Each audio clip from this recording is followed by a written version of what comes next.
परमेश्वराच्या नावाला मान, महिमा, गौरव आता आणि सदा सर्व काळ असो. मागील 8 दिवसापासून परमेश्वराने आमचं रक्षण केलं आणि पुन्हा एकदा या शाबात दिवशी या सुंदर सकाळच्या वेळेस त्याची उपकार स्तुती करण्यासाठी परमेश्वराने आम्हाला एकत्र आणलं. त्याबद्दल मी परमेश्वराचे उपकार मानतो. खरोखर परमेश्वर किती चांगला आहे याचा अनुभव घेऊन पहा. जो पुरुष त्याचवर विश्वास ठेवतो तो धन्य म्हणून सांगितलेला आहे. खरोखर या महामारीमध्ये पुन्हा एकदा या महामारीचा प्रकोप वाढत असताना परमेश्वर ह्या सर्वातून आमचं रक्षण करतो आणि आम्हाला आरोग्यदायी जीवन देतो. त्याबद्दल मी परमेश्वराच्या नावाला मान, महिमा, गौरव देतो. आपण आपल्या भक्तीस आरंभ करूया. आपण सुरुवातीला स्तोत्र वाचन करूया. हे परमेश्वरा, माझ्या बोलण्याकडे कान दे, माझ्या चिंतनाकडे लक्ष दे. हे माझ्या राजा, माझ्या देवा, माझ्या धाव्याच्या वाणीकडे कान दे. मी तुझी प्रार्थना करीत आहे. हे परमेश्वरा, प्राप्तकाळी तू माझी वाणी ऐकतोस. सकाळी मी प्रार्थना जुळवून ती तुला सादर करीन आणि तुझी प्रतीक्षा करीत राहीन. कारण तू दुष्टाईची आवड धरणारा देव नाहीस. दुर्जनाला तुझजवळ थारा नाही. तुझ्या दृष्टीपुढे बडाई करणारे टिकणार नाहीत. सर्व कुकर्म करणाऱ्यांचा तुला तिटकारा आहे. असत्य भाषण करणाऱ्याचा तू नाश करीतो. खुनी व कपटी मनुष्याचा परमेश्वराला वीट आहे. मी तर तुझ्या अपार कृपेने तुझ्या मंदिरात येईन.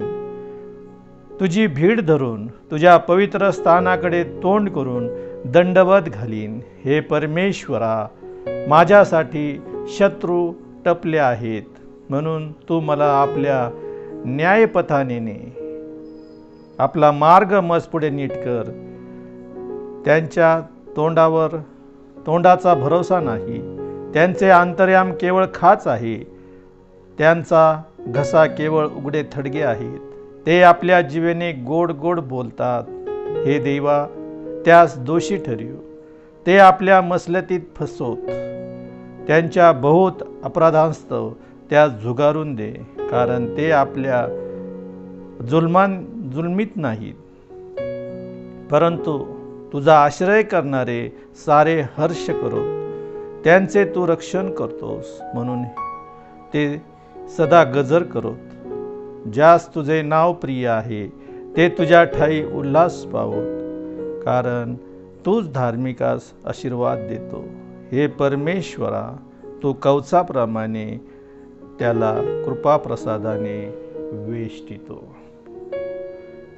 वाचलेले वचन स्तोत्र आपणा सर्वांसाठी आशीर्वादाची करो. त्याच्या नावाला मान, महिमा, गौरव आता आणि सदा सर्व काळ असो. स्तोत्राचं शेवटचं 12वं वचन जर आम्ही पाहिलं तर खरोखर परमेश्वर या महामारीपासून आमचं रक्षण करतो. आणि तिथं लिहिलेलं आहे, कारण तू धार्मिकास आशीर्वाद देतोस. हे परमेश्वरा, तू कवचाप्रमाणे त्यास कृपा प्रसादाने वेष्टितोस. खरोखर परमेश्वराचं वेष्टन आमच्या भोवती असल्यामुळं आमच्यावर कोणतीही महामारी येऊ शकत नाही. परमेश्वराच्या नावाला मान, महिमा, गौरव देतो. आपण प्रार्थना करूया. धन्यवादित आमच्या जिवंत गौरवी सामर्थ्यशाली प्रभू परमेश्वर पित्या, आम्ही तुझी स्तुती करतो. तुझ्या नावाला मान, महिमा, गौरव देतो. खरोखर तू चांगला आहेस आणि तुझी दया सनातन आहे. परमेश्वरा, या शेवटच्या काळामध्ये जगत असताना, तुझे येण्याचे दिवस जवळ येत असताना परमेश्वरा, आम्ही आमचं तारण साधून घ्यावं आणि परमेश्वरा, तुझं गौरव तू आमच्या द्वारे करून घ्यावं अशी तू आम्हाला सहाय्य कर, मदत कर, मार्गदर्शन कर. होऊ दे परमेश्वरा, पुन्हा एकदा जगावर ही महामारीचा प्रकोप होत असताना तू आमचा सांभाळ करतोस आणि तू आम्हाला चारी बाजूने तुझ्या कृपा प्रसादाने वेष्टन करीतोस. त्याबद्दल आम्ही तुला धन्यवाद देतो. खरोखर परमेश्वरा, जे तुझं वचन पाळतात आणि तुझ्या आज्ञांप्रमाणे चालतात त्यांच्यावर तुझा कृपा प्रसाद तू करतोस. याचा अनुभव तू आम्हा सर्वांना प्रतिदिन येऊ देतोस. त्याबद्दल आम्ही तुला धन्यवाद देतो. खरोखर परमेश्वरा, आज तुझ्या सेवकाद्वारे जे वचन आमच्यापर्यंत येणार आहे ते विशेष करून आम्हाला आशीर्वादाचं असं होऊ दे. आणि परमेश्वरा, त्या वचनाच्या द्वारे तू आमचं पुनरुज्जीवन कर, अशी मी तुझ्या चरणाजवळ प्रार्थना करतो. आमचा धन्य तारणारा प्रभू येशू ख्रिस्त याच्या गोड आणि पवित्र नावात मागतो, म्हणून तू ऐक बापा. आमेन. आजच्या म्हणण्यासाठी जो शास्त्रभाग निवडलेला आहे तो आहे मत्ती शुभवर्तमान याचा 20वा अध्याय आणि 1 ते 16 वचन. मी आपल्यासाठी पवित्र शास्त्रातून वचन वाचतो. द्राक्षमळ्यातील कामकर्यांचा दृष्टांत. स्वर्गाचे राज्य कोणा एका घरधन्यासारखे आहे. तो आपल्या द्राक्षमळ्यात मोलाने काम करी लावायस मोठ्या सकाळी बाहेर गेला, आणि त्याने काम कर्यास रोजची पावली ठरवून त्यास आपल्या द्राक्षमळ्यात पाठविले. मग तो 3ऱ्या तासाच्या सुमारास बाहेर गेला, आणि त्याने अड्ड्यावर कित्येकास रिकामे उभे राहिलेले पाहिले. तो त्यास म्हणाला, तुम्हीही द्राक्षमळ्यात जा, जे योग्य ते मी तुम्हास देईन. आणि ते गेले. पुन्हा 6व्या व 9व्या तासाच्या सुमारास त्याने बाहेर जाऊन तसेच केले. नंतर 11व्या तासाच्या सुमारास तो बाहेर गेला, तेव्हा आणखीन कित्येक उभे राहिलेले त्यास आढळले. त्यास त्याने म्हटले, तुम्ही सारा दिवस इथे रिकामे का उभे आहेत? ते त्यास म्हणाले, आम्हास कोणी कामावर लावले नाही. म्हणून त्याने त्यास म्हटले, तुम्हीही द्राक्षमळ्यात जा. मग संध्याकाळ झाल्यावर द्राक्षमळ्याच्या धन्याने आपल्या कारभाऱ्यास म्हणाला, काम कर्यास बोलव, आणि शेवटल्यापासून आरंभ करून पहिल्यापर्यंत त्यास मजुरी दे. तेव्हा ते 11व्या तासाच्या सुमारास आले होते. ते आल्यावर त्यास पावली मिळाली. मग पहिले आले, आणि आपणास अधिक मिळेल असे त्यास वाटले. तरी त्यास पावलीच मिळाली. ती त्यांनी घेतल्यावर घरधन्या विरुद्ध कुरकुर करून म्हटले, या शेवटल्यांनी 1 तास काम केले, आणि आम्ही दिवसभर उन्हातानात कष्ट केले. त्या आम्हास व त्यास तुम्ही सारखेच लिखिले आहे. तेव्हा त्याने त्यातील एकास उत्तर दिले, गड्या, मी तुझा अन्याय करीत नाही. तू मजबरोबर पावलीचा करार केला की नाही? तू आपले घेऊन चालावयास लाग. जसे तुला तसे या शेवटलेलाही द्यावे अशी माझी इच्छा आहे. जे माझे आहे त्यांचे आपल्यावर मर्जीप्रमाणे करावयास मी मुक्त्यार नाही काय? अगर मी उधार आहे हे तुझ्या डोळ्यास चलते काय? याप्रमाणे शेवटले ते पहिले, व पहिले ते शेवटले होते. हे बाप, वाचलेली वचनं आपणा सर्वांसाठी आशीर्वादाची करो. त्याच्या नावाला मान, महिमा, गौरव आता आणि सदा सर्व काळ असो. मी विनंती करतो की आपल्या चर्चचे सभासद डेव्हिड भोसले यांनी पुढे यावं आणि परमेश्वराच्या वचनातून या सुंदर शाबात दिवशी आम्हाला परमेश्वराच्या वचनातून चालवावं. प्रभू येशूने हा दाखला आपल्या शिष्यांना सांगितलेला आहे. जो शास्त्रभाग आपण वाचला, ऐकला, तो शास्त्रभाग म्हणजे एक दाखला आहे. आणि प्रभू येशूने आपल्या जीवन कार्यामध्ये हा दाखला आपल्या शिष्यांना सांगितला. आता हा दाखला सांगण्यापाठीमागे त्याचा उद्देश काय, किंवा हा दाखला त्यांनी का सांगितला, किंवा हा दाखला सांगण्यापाठी त्याचं प्रयोजन काय, किती आवश्यकता हवं असते, हा दाखला सांगण्याचं त्याला काय कारण काय कारण असलं पाहिजे, तर हे पाहण्याकरता आपण थोडीशी त्याची पार्श्वभूमी पाहणं गरजेचं आहे. थोडीशी आपण बॅकग्राऊंड पाहूया. आणि तो बॅकग्राऊंड किंवा ती पार्श्वभूमी आपल्याला या मत्ती शुभवर्तमानाच्याच 19व्या अध्यायामध्ये पाहायला मिळते. या अध्यायामध्ये असलेला घटनाक्रम किंवा घडलेल्या घटना आणि पुढचा हा दाखला ह्याची एक सुसंगती, एक कंटिन्युटी लागलेली आपल्याला दिसते. काय आहे पहा, 19व्या अध्यायाचं आपण जर पाहिलं आणि या अध्यायाचे आपण 16 ते 22 हे वचनं जर पाहिले किंवा हा परिच्छेद जर पाहिला, हा पॅराग्राफ जर पाहिला, तर इथं आपल्याला असं दिसते की इथे एक श्रीमंत मनुष्य, आता इथे असं लिहिलेलं आहे पहा 16वं वचन, 19 अध्याय 16वं वचन. नंतर पहा, एक जण येऊन त्याला म्हणाला, गुरुजी, मला सार्वकालिक जीवन वतन मिळावे म्हणून मी कोणते चांगले काम करावे. येथे एक मनुष्य सांगितलेला आहे. एक मनुष्य म्हणजे तो श्रीमंत मनुष्य होता. एक नंतर पुढे चालून आपल्याला स्पष्ट होतं. आणि या श्रीमंत तरुणाचा असा प्रश्न आहे की मला सार्वकालिक जीवन हे वतन मिळावे म्हणून मी कोणते चांगले काम करावे. त्यावेळेस येशू ख्रिस्त त्याला म्हणतो की तू आज्ञा पाळ. आता आज्ञा पाळ म्हटल्यानंतर तो पुन्हा प्रश्न करतो की कोणत्या आज्ञा. आज्ञा मोशेने दिलेल्या आज्ञा नियमशास्त्रामध्ये आहेत. मग कोणत्या आज्ञा मी पाळल्या पाहिजे. मग येशू ख्रिस्त त्या ठिकाणी स्पष्ट करतो की येशू 18व्या वचनात असं म्हणतो, खून करू नको, व्यभिचार करू नको, चोरी करू नको, खोटी साक्ष देऊ नको, इत्यादी इत्यादी. आणि ह्या 10 आज्ञामधल्या आज्ञा प्रभू येशूंनी त्याला सांगितल्यानंतर तो म्हणतो मी ह्या लहानपणापासून पाळत आलेलो आहे. 20व्या वचनात म्हणतो, तो तरुण त्याला म्हणाला, मी हे सर्व पाळले आहे, अजून माझ्या ठाई काही गुन्हे आहे. म्हणजे पहा, एवढे सगळ्या आज्ञा पाळून, 10 आज्ञा पाळून, सर्व आज्ञा तो पाळत होता, तरी सुद्धा त्याच्या मनात रुकरुक होते की मला सार्वकालिक जीवन मिळेल का नाही, की त्याकरता मी कोणतं चांगलं काम अजून केलं पाहिजे.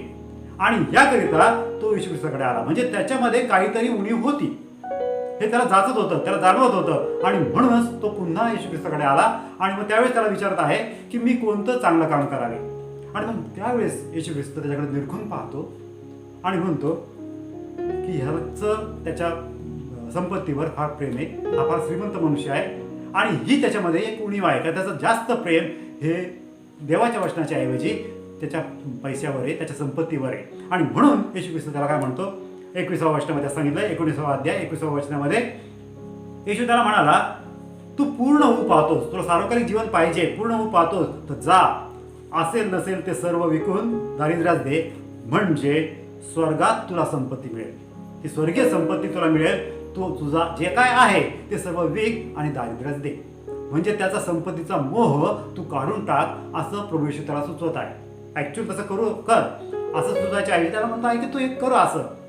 त्याने केलं का असतं नसतं ही गोष्ट वेगळी, परंतु त्याला ही गोष्ट पटली नाही, आवडली नाही किंवा रुचली नाही. आणि म्हणून तो तिथून खिन्न होऊन निघून गेला. त्याला वाटलं येशू ख्रिस्त आपल्याला काहीतरी वेगळं करायला सांगेल, काहीतरी होमार्पण, पापार्पण वगैरे करायला सांगेल. पण येशू ख्रिस्तांनी त्याची नेमकी बाब ओळखली, नेमकी नस पकडली आणि त्याला सांगितलं की तुझं असं नसं ते विकून तू दारिद्र्यास दे. आणि मग हे त्याला काही पटलं नाही आणि तो खिन्न होऊन त्या ठिकाणी निघून गेला, असं या ठिकाणी लिहिलेलं दिसतंय. 21व्या वचनामध्ये लिहिलेलं आहे. 22व्या वचनात, पण ही गोष्ट ऐकून तो तरुण खिन्न होऊन निघून गेला, कारण त्याची मालमत्ता पुष्कळशी होती. म्हणजे श्रीमंत मनुष्य होता आणि ही पुष्कळशी संपत्ती असल्यामुळं त्याला ते काय रुचलं नाही, तो खिन्न होऊन निघून गेला. आणि मग येशू ख्रिस्त त्याच्या पाठपोऱ्या आकृतीत कदाचित पाहत असेल, खिन्न होऊन तो मनुष्य निघून गेला, त्याच्या पाठपोऱ्या आकृतीकडे पाहून येशू म्हणत असेल, पहा, स्वर्गाच्या राज्यात श्रीमंताचा प्रवेश होणे किती कठीण आहे. म्हणजे 23व्या वचनात असं लिहिलंय, तेव्हा येशू आपल्या शिष्यात म्हणाला, मी तुम्हाला खचित सांगतो, स्वर्गाच्या राज्यात धनवंताचा प्रवेश होणे कठीण आहे. धनवंताचा प्रवेश म्हणजे धनवंत म्हणजे शिष्यांना पण ही गोष्ट लवकर कळाली नाही की श्रीमंताचा प्रवेश व्हायचा नाही म्हणजे काय. तर येशू ख्रिस्त सांगण्याचा उद्देश असा होता की जे लोक धनावर जास्त प्रेम करतात, पैशावर जास्त प्रेम करतात, आपल्या संपत्तीवर जास्त भरोसा ठेवतात, अशा लोकांचा स्वर्गीय राज्यात प्रवेश होणे कठीण आहे. परंतु शिष्यांना ही गोष्ट समजली नाही. आणि म्हणून शिष्य त्यांना काय म्हणतात 25व्या वचनामध्ये, हे ऐकून शिष्य फार थक्क म्हणाले, तर मग कोणाचे दार होणं शक्य आहे. सर्व श्रीमंत आहे, सर्वांकडे पैसा अडका आहे, आणि मग कोण स्वर्गात जाईल, कोणाच धारण होईल, असा त्यांना प्रश्न पडला. येशूने त्यांच्याकडे न्याहाळून पाहून म्हटले, माणसांनाही अशक्य आहे, देवाला तर सर्व शक्य आहे. परमेश्वर सर्व काही शक्य करू शकतो. परमेश्वर त्याच्या मनामध्ये असलेली संपत्तीची जी काही अभिलाषा आहे किंवा जो काही त्याच्यामध्ये ओढ आहे ती देव त्यामधून काढून घेऊ शकतो. आणि परमेश्वरावर किंवा देवाच्या आज्ञा तुम्ही त्या पाळाव्या असं त्याला सुचवायचं आहे. परंतु त्यावेळेस लगेच उतावळा पेत्र त्यावेळेस लगेच येशू ख्रिस्ताला प्रश्न विचारतो, आम्ही तर सगळं सोडून आलो तुझ्या पाठीमागे. ज्यावेळेस शिमोन पेत्राला प्रभू येशू ख्रिस्तांनी बोलवलं त्यावेळेस तो मासे पकडत होता आणि त्यावेळेस त्याला पुष्कळसे मासे त्यावेळेस येशू ख्रिस्तांनी त्याला मिळवून दिले होते की या ठिकाणी जाळ टाक म्हणजे तुला मासे मिळतील, आणि त्याला पुष्कळसे मासे मिळाले असा प्रकार असतो. आणि मग हे सर्व सोडून, सगळी संपत्ती सोडून आम्ही तुझ्या पाठीमागे आलेलो आहे. पहा, येशू ख्रिस्ताच्या पाठीमागं अनेक लोक येत होते. काही लोक आपले रोग बरे करण्यासाठी येत होते, किंवा काही लोक काही ते चमत्कार करत होता. त्यांनी 5 वर्षांना जीव घातलं होतं आणि त्यापासून आपल्यालाही काही मिळेल या आशेने त्याच्याकडे येत होते. आणि आता ह्या ठिकाणी मग पेत्रही असं म्हणतो की आम्ही तुझ्या पाठीमागे आलोय, आम्हाला काय मिळेल. आजही पुष्कळशी लोक असे आहेत, येशू ख्रिस्ताच्या मागे येतात, पण त्यांची काही ना काही अपेक्षा असते. येशू ख्रिस्त आपल्याला काहीतरी देईल अशी अपेक्षा असते. आणि म्हणून या पेत्र या ठिकाणी मानवी स्वभावाप्रमाणे त्याला म्हणतो की आम्ही सगळं सोडून आलेलो आहे, मग आम्हाला तू काय देणार, आम्हाला काय मिळेल. तेव्हा येशू ख्रिस्त त्यांना सांगतोय, काय म्हणाला येशू ख्रिस्त 28व्या वचनामध्ये, येशूने त्यास म्हटले, मी तुम्हाला खचित सांगतो, पुनरुत्पत्तीत मनुष्याचा पुत्र आपल्या गौरवाच्या राजासनावर बसेल, तेव्हा माझ्या मागे आलेले तुम्हीही 12 राजासनावर बसून इस्रायलच्या 12 वंशाचा न्याय निवाडा करा. पहा, एवढं मोठं आश्वासन, किती मोठं आश्वासन प्रभू येशू ख्रिस्ताने या शिष्यांना दिलेले. किती मोठी त्यांना संधी किंवा या ठिकाणी पद या ठिकाणी स्वर्गामध्ये त्यांना मिळेल असं आश्वासन प्रभू येशू ख्रिस्ताने दिलेलं. एवढं मोठं आश्वासन त्याला दिले तरी सुद्धा पेत्र किंवा इतर शिष्य ही गोष्ट नीट लक्षात नाही आली त्यांच्या, आणि ते त्यांच्याकडे पाहत राहिले की नेमकं काय काय म्हणायचं याला. परंतु प्रभू येशू ख्रिस्ताने पुढे असं म्हटलेलं आहे, आणखी ज्या कोणी घरे, भाऊ बहिणी, बाप, आई, मुले किंवा शेते माझ्या नावाकरिता सोडली आहेत, त्याला अनेक पटीने मिळून सार्वकालिक जीवन हे वतन मिळेल. ज्याप्रमाणे पेत्र आणि इतर शिष्य आपले सर्व घरदार वगैरे सोडून प्रभू येशू ख्रिस्ताच्या मागे आले होते आणि त्याला हे सर्व मिळेल, सार्वकालिक जीवन मिळेल असं प्रभू येशू ख्रिस्त त्यांना सुचवत आहे, किंवा याची खात्री, असं आश्वासन, याची गॅरंटी प्रभू येशू ख्रिस्त त्यांना देत आहे. परंतु या ठिकाणी लिहिलं 30वा वचन, परंतु जे पहिले ते शेवटले आणि शेवटले ते पहिले असे पुष्कळ जणांचे होईल. इथं प्रभू येशू म्हणतो आहे, जे पहिले ते शेवटले आणि शेवटले ते पहिले असे पुष्कळ जणांचे होईल. कोण पहिले, कोण शेवटले, कोण शेवटले होतं, ते कोण पहिले झालं, शिष्यांना काही समजलं नाही. आणि शिष्य मक्कपणे फक्त प्रभू येशू बघत असते, काही त्यांना अर्थबोध त्याचा झाला नाही. आणि प्रभू येशू ख्रिस्ताने ते ओळखलं की यांना हे काही समजलं नाही. ज्याप्रमाणे एखादा शाळेत शिकवणारा शिक्षक असतो, कॉलेजमध्ये शिकवणारा प्रोफेसर असतो, आणि ज्यावेळेस एखादा विषय समजून सांगितला जातो शाळेमध्ये, वर्गामध्ये, आणि जर समजून सांगितल्यानंतर ज्यावेळेस विद्यार्थ्यांचे चेहरे मक्क दिसतात, त्यावेळेस त्या शिक्षकाला लक्षात येतं की यांना काही समजलं नाही. आणि मग तो शिक्षक काय करतो, तोच विषय, तीच गोष्ट ही वेगळ्या पद्धतीने सांगायचा प्रयत्न करतो, एखादं उदाहरण देऊन त्यांना सांगायचा प्रयत्न करतो. आणि ते उदाहरण दिल्यानंतर मात्र विद्यार्थ्यांना ते समजतं आणि त्याचं त्यांना आकलन होतं. एखादा उत्तम शिक्षक ही गोष्ट बरोबर करतो. आणि प्रभू येशू ख्रिस्त सुद्धा एक उत्तम शिक्षक होता. आणि त्यांनी पाहिलं की शिष्यांना मी जे सांगतोय हे काही त्यांना नीट समजलेलं नाही, आणि म्हणून त्यांना हे समजावं, त्यांना हे पटावं, त्यांना हे लक्षात यावं की नेमकं मला काय म्हणायचं आहे, याकरिता प्रभू येशू ख्रिस्ताने हा प्रस्तुत दाखला सांगितलेला आहे. हा दाखला पाठीमागे सांगण्याचा उद्देश असा आहे की ज्या गोष्टी त्यांनी सांगितल्या त्या शिष्यांना नीटचं आकलन झालं नाही, आणि म्हणून हाच त्यांनी दाखला सांगितलेला आहे. हा जो दाखला आहे, हा दाखला जो प्रभू येशूने सांगितला हा एक अत्यंत मार्मिक दाखला आहे. आणि या दाखल्यामध्ये प्रभू येशू ख्रिस्ताने मानवी स्वभावाचे नेमकं चित्रण केलेलं आहे. मानवी स्वभाव कसा असतो आणि त्याप्रमाणे हे लोक वागतात, ह्याचं चित्रण आपल्याला या दाखल्यामध्ये पाहायला मिळतं. पाहूया आपण हा दाखला. 20वा अध्याय आणि याचं पहिलं वचन असं सांगतं, म्हणून स्वर्गाचे राज्य कोणा एका घरधान्यासारखे आहे, जो आपल्या द्राक्षमळ्यात मोलाने काम करायला लावाव्यास मोठ्या पहाटेस बाहेर गेला. म्हणजे पहा, त्या ठिकाणी 2-3 गोष्टी स्पष्ट होतात. एक घरधनी आहे, लँडलॉर्ड आहे, त्याचा एक मोठा द्राक्षाचा मळा आहे, आणि या द्राक्षाच्या मळ्यात काढणी करायची असेल किंवा त्या ठिकाणी आपले कापणी करायची असेल, द्राक्ष काढायची असतील किंवा इतर काही कामं असतील, आणि त्याकरता त्याला मजुरांची आवश्यकता भासते. आता मजूर पाहिजे, आणि म्हणून ते मजूर शोधण्याकरता तो बाहेर गेला. पहा, प्रभू येशू, आपण जर या ठिकाणी तुलना केली तर येशूच्या कार्याला, प्रभूच्या कार्याला नेहमीच काम करायची आवश्यकता भासते. जर आपण मत्ते 9वा अध्याय 37 ते 38 हे 2 वचनं जर पाहिली तर या ठिकाणी लिहिलेलं आहे, पीक फार आहे खरे, परंतु कामकरी थोडे आहेत, याच तो पिकाच्या धनाने कापणीस कामकरी पाठवून द्यावे, म्हणून त्याची प्रार्थना करा, असं त्या ठिकाणी लिहिलेलं आहे. प्रभू येशूच्या कार्यासाठी काम करायची नेहमीच गरज असते. त्याचं एक प्रतिकात्मक उदाहरण या ठिकाणी मी सांगतोय की या घरधन्याला सुद्धा आपल्या द्राक्षमळ्यात काम करण्यासाठी कामकरी हवे होते, आणि हे कामकरी शोधण्याकरिता तो मोठ्या पहाटेच बाहेर गेला. आपल्याला घराचं पुढे काम काढायचं असेल, काय करायचं असेल तर त्याकरता गवंडी, सुतार, लोहारवर काय जे पाहिजे असेल त्याकरता आपणही या असे लोकांच्या शोधात असतो आणि ते शोधात आपण बाहेर जातो. तसं या घरधनीला सुद्धा मजुरांची आवश्यकता पडली आणि मग तो मार्केटमध्ये गेला. कधी गेला तो? मोठ्या पहाटेच गेला.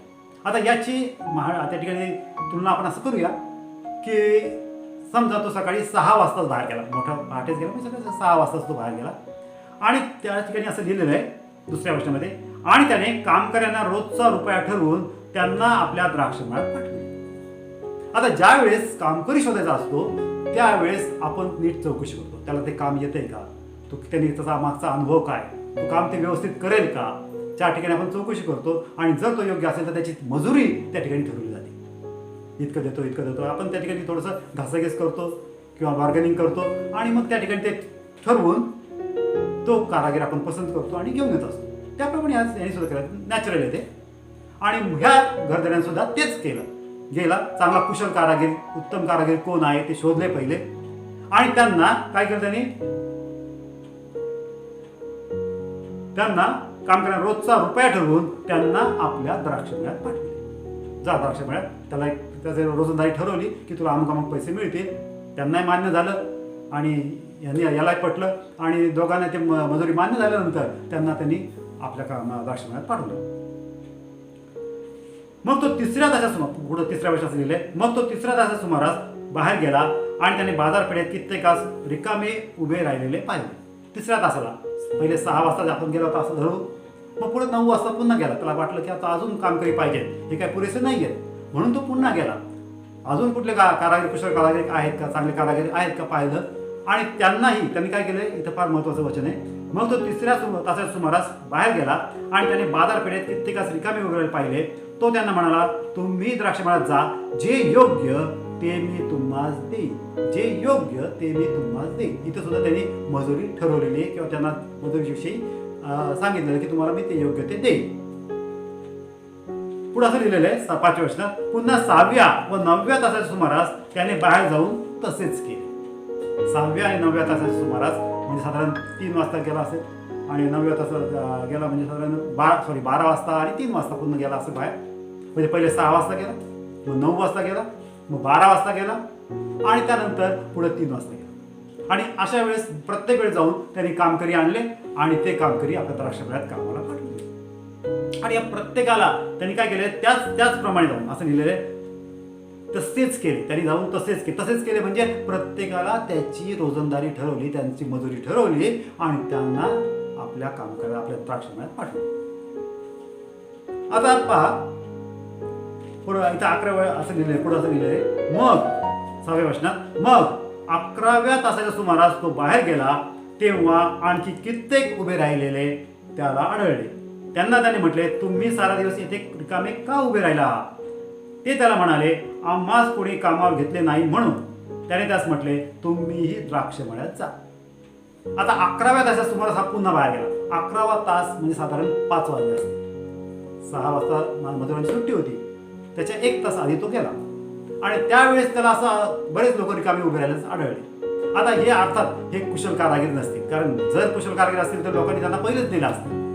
परंतु हे असेच रिकामे उभे होते, त्यांना कुठेतरी काम मिळेल याच्या अपेक्षेने ते उभे होते, पण त्यांना कुणी कामावर ठेवलं नव्हतं. आणि ज्यावेळेस हा घरधनी त्या ठिकाणी गेला तेव्हा त्यांना ते रिकामे लोक दिसले. त्यांनी विचारलं की तुम्ही का इथे उभे आहात? तेवढे आम्हाला कामावर कोणीच घेतलं नाही, तेवढे ते कुशल नसतील, तेवढे ते हुशार नसतील आणि म्हणून त्यांना दिलेलं नसेल. परंतु हा घरधनी मात्र त्यांना काय म्हणतोय, ठीक आहे, तुम्ही द्राक्षमळ्यात जा, काम करा, पण येथे मात्र आपण पाहतो त्या मजुरांशी त्याने कोणत्याही प्रकारची मजुरीविषयी डिस्कशन केलं नाही, मजुरी ठरवली नाही किंवा त्यांना तसं आश्वासनही दिलं नाही. पहा इथे लिहिलेलं आहे, तेव्हा जे 11व्या सुमारास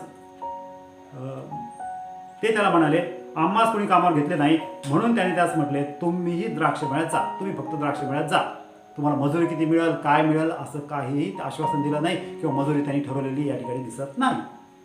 मग असं लिहिलंय, मग संध्याकाळ झाल्यावर द्राक्षमळ्याचा धनी आपल्या कारभाराला म्हणाला, कामकऱ्यांना बोलव आणि शेवटल्यापासून आरंभ करून पहिल्यापर्यंत त्यांना मजुरी दे.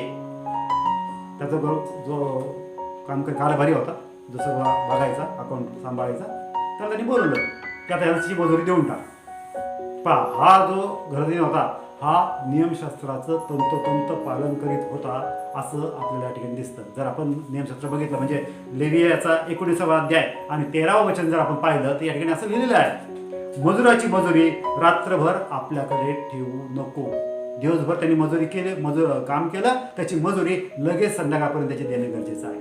आणि ह्यामुळं हा घरधनी सुद्धा नियमशास्त्राचं पालन करीत होता. आणि त्यावेळेस तो त्यांना म्हणतो, त्या आपल्या कारभाराला आज्ञा करतो की जा यांची सर्वांची मजुरी तू देऊन टाक, काय असेल ते. परंतु त्या ठिकाणी मजुरी देताना मात्र तो एक गोष्ट सांगत आहे, आपण पुन्हा वाचूया.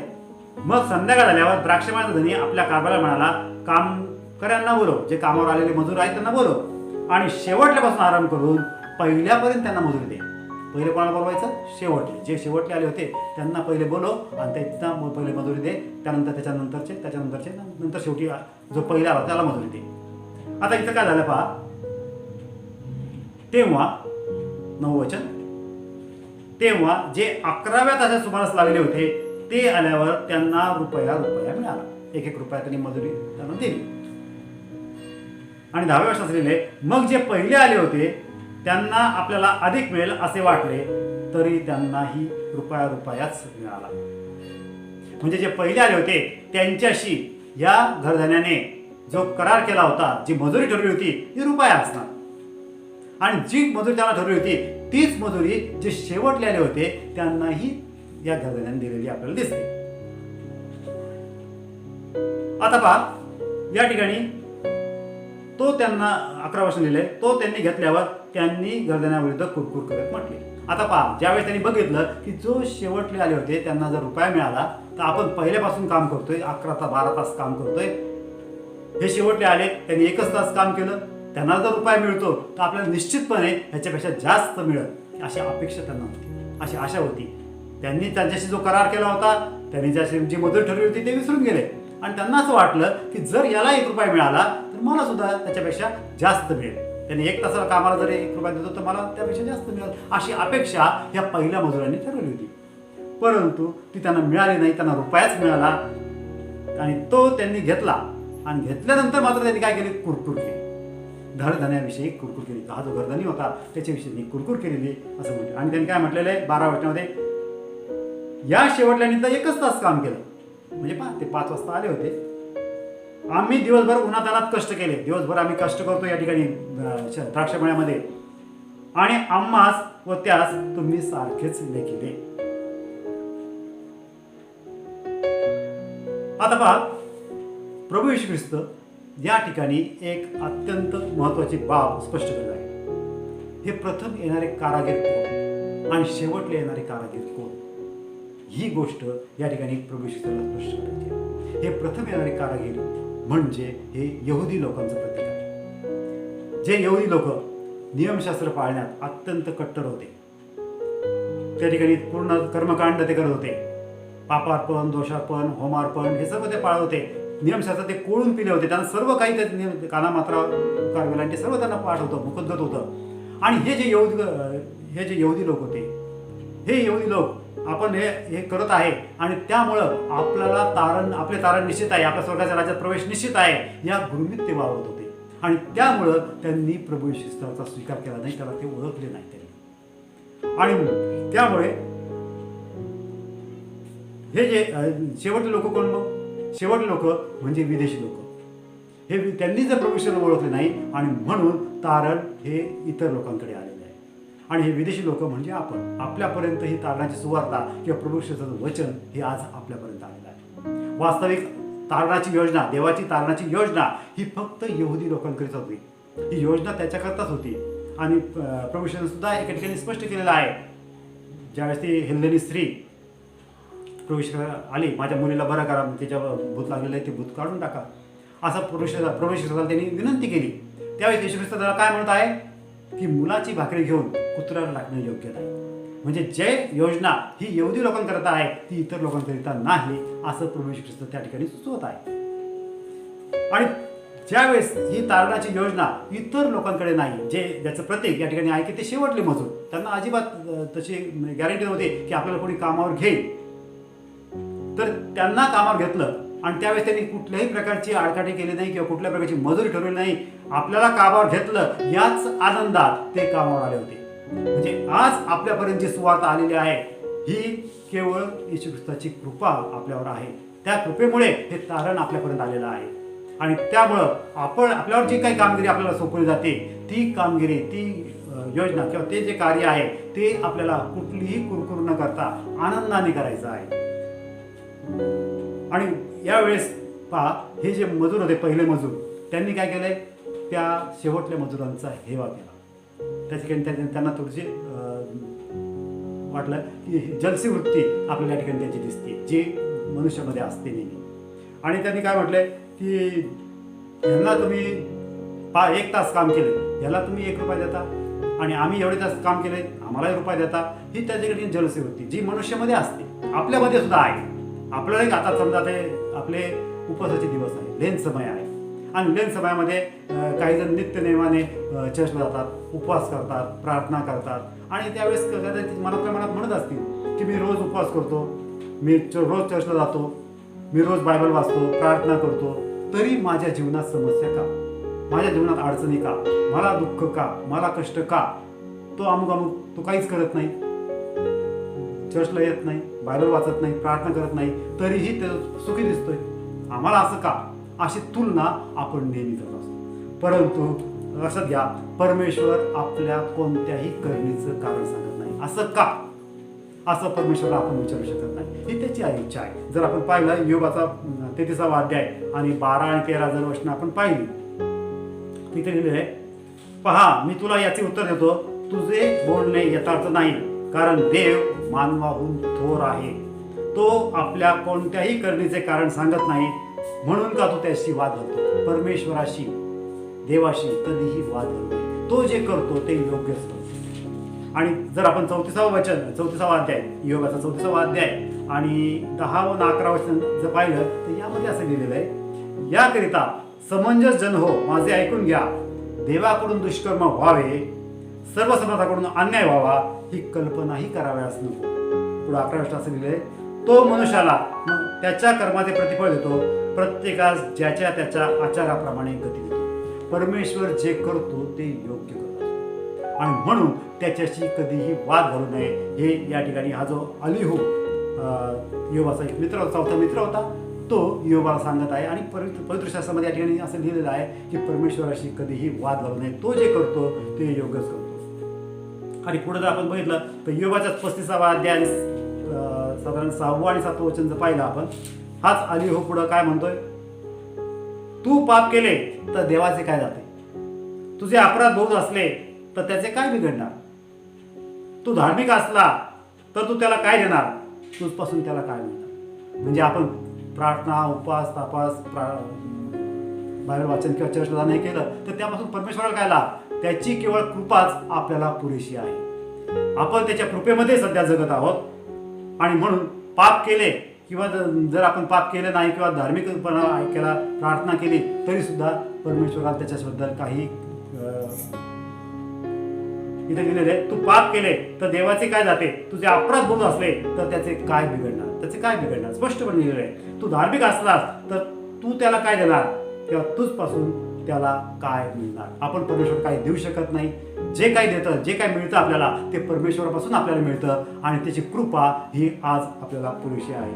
तेव्हा प्रियांनो, देवाला कोणताही दोष न लावता जे कार्य, कोणतं कार्य आपल्याला सोपवलेलं आहे, जे कार्य परमेश्वराने आपल्याला सोपवलेलं आहे ते सुवार्ता प्रसाराचे कार्य. जर आपण मत्तयाचा 28वा अध्याय आणि शेवटचं वचन जर पाहिलं, म्हणजे 19वे वचन, येशू ख्रिस्त शिष्यांना सांगत आहे, जे तेव्हा तुम्ही जाऊन सर्व राष्ट्रीय लोकांना शिष्य करा, त्यास पित्याच्या, पुत्राच्या व पवित्र आत्म्याच्या नावाने बाप्तिस्म द्या.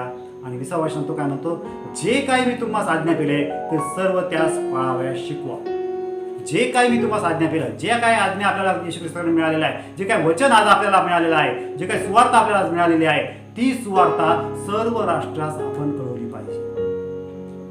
काय होतं की कधी कधी आपल्याला असं वाटतं की एखादा मनुष्य पाप करत असेल तर त्या पापाची शिक्षा त्याला मिळाली पाहिजे, असं आपलं वाटतं, मनुष्य स्वभाव आहे. आणि याचं एक उत्तम उदाहरण आपल्याकडे आहे की योनाचं. योनाला देवाने आज्ञा केली की त्या निनिवे शहरात जा आणि त्या लोकांना सांग की 40 दिवसाचा अवधी आहे आणि या शहराचा नाश होणार आहे, तुम्ही पश्चाताप करा, असं परमेश्वराने आज्ञा केली योनाला. परंतु योना तिकडे गेला नाही. आपल्या सर्वांना माहिती आहे तो कुठे गेला, तार्शिशात पळून गेला. आता तार्शिशात पळाला, पण तो का पळाला? योना तार्शिशात गेला, तो का गेला? त्याचं कारण असं आहे की त्या निनिवे शहरातील लोक पाप करत होते तेव्हा त्यांचा नाश व्हायला पाहिजे असं योनाला वाटत होतं. त्याचा बचाव व्हावा अशी त्याची इच्छा नव्हती आणि म्हणून तो त्या ठिकाणी पळून गेला. इथेच योनाचा 4था अध्याय आणि पहिलं आणि दुसरं वचन असं लिहिलेलं आहे. योनाला यावरून फार वाईट वाटले व त्याला राग आला. तो परमेश्वराला विनंती करू लागला की हे परमेश्वरा, मी आपल्या देशात होतो तेव्हा हे माझे म्हणणे होते की नाही? म्हणूनच मी तार्शिशात पळून जाण्याची त्वरा केली. मला ठाऊक होते की तू कृपाळू, कनवाळू, मंदक्रोध, दयासंपन्न, अरिष्ट आणल्याबद्दल अनुताप करून देणारा असा देव आहेस. म्हणजे परमेश्वराने त्या निनिवेचा नाश केला नाही, परंतु योनाची अशी इच्छा होती की त्याची नाश व्हावा आणि तसं होऊ नये म्हणून तो त्या ठिकाणाहून पळून गेला होता. आणि आपणही, आपला एक मानवी स्वभाव आहे, जर योनासारखा संदेष्टा असं करू शकतो तर आपण मानवी स्वभावाप्रमाणे आपल्याही जीवनामध्ये किंवा आपल्याही मनामध्ये कदाचित अशा गोष्टी येतात. तर त्यामुळे आपण प्रार्थनापूर्वक प्रभू ख्रिस्ताला विनंती केली पाहिजे की ह्या गोष्टी आमच्यापासून काढून टाक. इतरांचा द्वेष करणं, जलसी वृत्ती बाळगणं हे काढून टाक. आणि म्हणूनच या दाखल्यामधून प्रभू ख्रिस्त आपल्याला शिकवत आहे. जरी हा दाखला त्यावेळेस शिष्यांना त्यांनी सांगितलं की यहुदी लोक आणि विदेशी लोक यामधला फरक स्पष्ट करण्यास सांगितला असला, तरी आज आपल्याला या दाखल्यामधून काय शिकायला मिळतं की आपण आपल्या जीवनामध्ये, दैनंदिन जीवनामध्ये वागत असताना कधीही इतरांचा द्वेष करू नये, लोभ धरू नये किंवा कुरकुर करू नये. कारण देवाला कुरकुर करण्याचा फार राग आहे. आपण हे पाहिलेलं आहे, निर्गम, लेवी, गणना यामध्ये पाहिलेलं आहे की ज्यावेळेस ते लोक कुरकुर करत होते, मिस्री लोक कुरकुर करत होते, त्यावेळेस प्रभू ख्रिस्ताने देवाने त्याला कशा शिक्षा दिल्या हे आपल्याला माहिती आहे. आणि म्हणून आपण कधीही कुरकुर करू नये, आपली तुलना इतरांबरोबर करू नये. आता कुरकुर करणारे किंवा या ठिकाणी तुलना करणारे लोक आपण पाहिलं किंवा द्वेष करणारे किंवा जलसी वृत्ती ठेवणारे काही उदाहरण आपल्या पवित्र शास्त्रामध्ये आहेत. जसं योसेफाच्या भावाने त्याचा द्वेष केलेला आहे. आता यामध्ये योसेफाचं काही नुकसान झालं नाही, पण झालं तर नुकसान त्या भावांचं झालेलं आहे. आपण नंतर बघितलं की योसेफ फार मोठ्या पदाला चाललेला आहे. किंवा शौलाने दाविदाचा द्वेष केलेला आहे. आता अशा वृत्ती आपल्यामध्ये नसावी असं या ठिकाणी आपल्याला या शास्त्रभागावरून दिसतं किंवा दाखल्यावरून दिसतं. त्याचबरोबर देवाशी कधीही वाद घालू नये. देव जे करतो ते योग्यच करतो याच्यावर सदैव विश्वास ठेवा. परमेश्वराची इच्छा ही शेवटची इच्छा ठेवावी. येशू ख्रिस्ताने सुद्धा प्रार्थना करताना, गेतसेमनी बागेमध्ये प्रार्थना करताना असं म्हटलेलं आहे की माझ्या इच्छेप्रमाणे नको तर तुझ्या इच्छेप्रमाणे होते. आपल्याला असं वाटतं की परमेश्वर काय करतो माझ्या जीवनामध्ये, असं का होतं, ह्या घटना का घडतात. परंतु कालांतराने आपल्याला असं वाटतं, जाणवतं किंवा पाहायला मिळतं की ज्यावेळी जी घटना घडली ती योग्यच होती. म्हणजे देव जो करतो ते योग्य करतो हे आपण नेहमी मनात बाळगलं पाहिजे. आणि म्हणून आपण ज्याप्रमाणे हे शेवटचे मजूर आले होते, आनंदाने कामावर आले होते आणि त्याला जे सोपं काम होतं त्यांनी ते आनंदाने केले, जे काही मजुरी मिळाली ते आनंदाने घेऊन गेले. त्याचप्रमाणे आज आपल्यावर जी जबाबदारी, जी योजना आपल्याला येशू ख्रिस्ताने सांगितलेली आहे, जे कार्य आपल्याला सोपवलेलं आहे, सुवार्थ प्रसाराचं कार्य, ते सुद्धा आपण आपल्या कुठल्याही प्रकारची कुरकुर न करता आनंदाने करणं गरजेचं आहे. आणि जर आपण हे आनंदाने करू तर आपल्याला निश्चितपणे तारणाची आशा आहे किंवा सार्वकालिक जीवनाचं द्वार आपल्याला उघडेल. परमेश्वर करो आणि या कार्याकरता किंवा हे सुवार्थ प्रसाराचं कार्य करण्याकरता परमेश्वर आपल्याला शक्ती देव, सहाय्य करो म्हणून आपण त्याची प्रार्थना करूया. आमेन. या सुंदरशा उपदेशाबद्दल मी परमेश्वराच्या नावाचं गौरव करतो. खरोखर उत्तम असं मार्गदर्शन देवाच्या वचनातून डेव्हिड भोसले यांनी केलेलं आहे.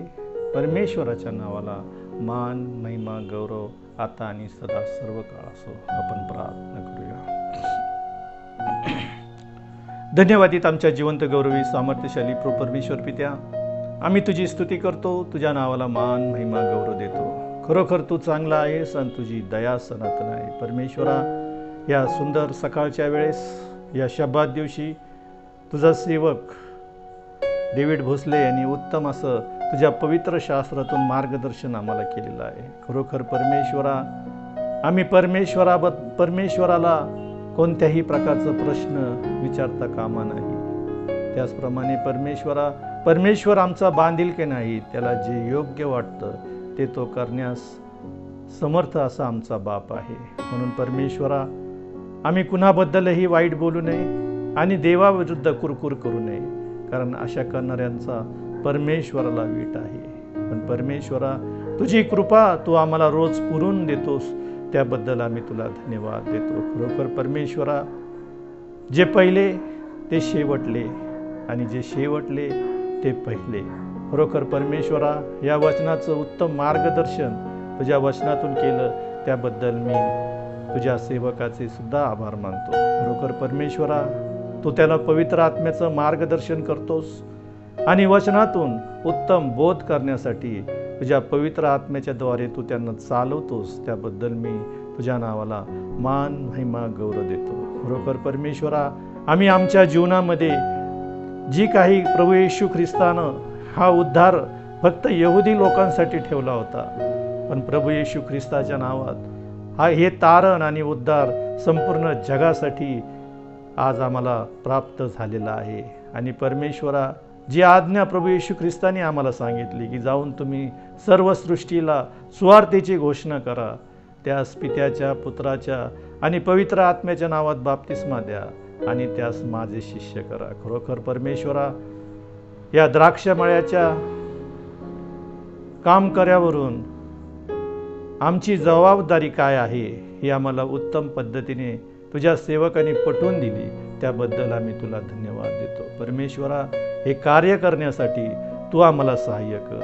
तुझ्या स्वार्थ प्रसारासाठी तू आम्हाला परमेश्वरा तुझ्या पवित्र आत्म्याच्या द्वारे मार्गदर्शन कर. कारण परमेश्वरा, हा शेवटचा 11वा तास चालू आहे आणि तू येणार आणि आम्हाला आमच्या जीवनात जे काही आम्ही तुझं सेवा कार्य केलं त्याचं प्रतिफळ तू आम्हाला देणार आहे, असं उत्तम मार्गदर्शन आज तुझ्या वचनातून तू आम्हाला प्राप्त करून दिलंस, त्याबद्दल मी तुझं गौरव करतो परमेश्वरा. आणि ही जबाबदारी पार पाडण्यासाठी तू आम्हाला सहाय्य कर, तू आम्हाला मदत कर, तुझ्या वचनाचं मार्गदर्शन तू आम्हाला कर. आणि परमेश्वरा, तू आमच्या बरोबर चल. जसं मोशे म्हटला की जर तू येत नसला तर आम्ही पुढे जाणार नाही, त्याचप्रमाणे परमेश्वरा, आज जी जबाबदारी तू आमच्यावर टाकली आहे ती पूर्ण करत असताना तू आमच्या बरोबर राहा आणि तुझी कृपा तू आम्हाला पुरून दे, अशी मी तुझ्या चरणाजवळ प्रार्थना करतो. आमचा धन्य तारणारा प्रभू येशू ख्रिस्त याच्या गोड आणि पवित्र नावात मागतो, म्हणून तू ऐक बापा. आमीन. आपण प्रभूने शिकवलेली प्रार्थना म्हणूया. हे आमच्या स्वर्गातील बापा, तुझे नाम पवित्र मानले जाओ, तुझे राज्य येऊ, जसे स्वर्गात तसे पृथ्वीवरही तुझ्या इच्छेप्रमाणे हो. आमची रोजची भाकर आज आम्हास दे, आणि जसे आम्ही आमच्या ऋण्यास ऋण सोडले आहे तसेच तू आमच्या ऋणी आम्हास सोड, आणि आम्हास परीक्षेत आणू नकोस, तर आम्हास वाईटापासून सोड. कारण की राज्य, सामर्थ्य आणि गौरव ही सर्व काळ तुझीच आहे. आमीन. आता देव बापाची प्रीती, येशू ख्रिस्ताची कृपा आणि पवित्र आत्म्याची सहभागिता तुम्हा सर्वांबरोबर आता आणि सदा सर्व काळ राहो. आमीन.